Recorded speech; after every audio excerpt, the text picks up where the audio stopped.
ناظرین کرام، کتاب نخبۃ الصحیحین جو کہ 100 احادیث پر مشتمل کتاب ہے، ساری کی ساری احادیث بخاری اور مسلم کی ہیں۔ ہر حدیث کو ایک بڑا ہی خوبصورت عنوان دیا گیا ہے۔ کچھ مدارس میں یہ کتاب بطور نصاب بھی پڑھائی جاتی ہے، لیکن اس کتاب کا اردو ترجمہ مارکیٹ کے اندر موجود نہیں تھا۔ ہم آپ کی خدمت میں اس کا اردو ترجمہ پیش کر رہے ہیں، جو اس بچے نے الحمدللہ زبانی یاد کیا ہے، تاکہ عوام الناس اور طلباء کرام ان کے لیے آسانی پیدا ہو جائے۔ 78 احادیث با ترجمہ کمپلیٹ ہو چکی ہیں۔ حدیث نمبر 79 سے آغاز کرتے ہیں۔ حدیث نمبر 79، صلح میں جھوٹ کا جواز۔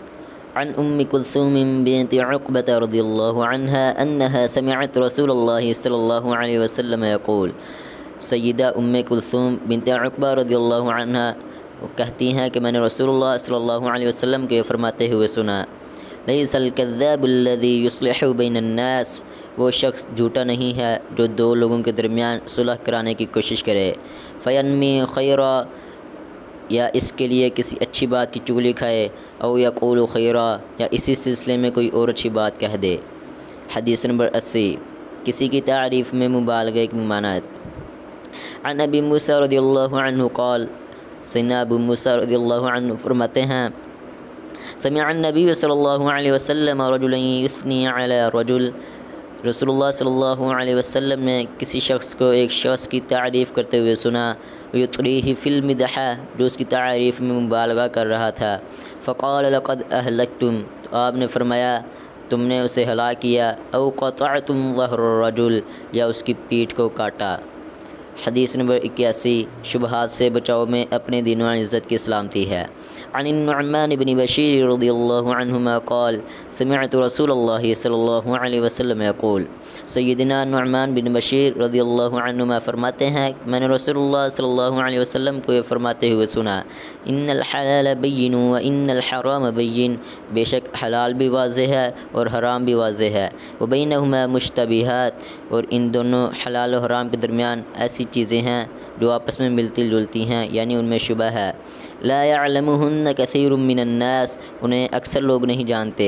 فمن اتقى الشبهات استبرأ لدينه وعرضه، تو جو شخص شبہات سے بچ گیا تو اس نے اپنے دین اور عزت کو محفوظ کر لیا، ومن وقع في الشبهات وقع في الحرام، اور جو شخص شبہات میں پڑ گیا گویا کہ وہ حرام میں پڑ گیا، كالراعي يرعى حول الحمى يوشك أن يرتع فيه، جیسے وہ چرواہا جو اپنے جانور کو چراگاہ کے ارد گرد چراتا ہے، قریب ہے کہ وہ اس چراگاہ میں چڑھ جائیں۔ الا وان لكل ملک حما، آگاہ ہو جاؤ ہر بادشاہ کی ایک چراگاہ ہوتی ہے، الا وان حمى اللہ محارم، آگاہ ہو جاؤ اللہ تعالی کی چراگاہ اس کی حرام کردہ چیزیں ہیں،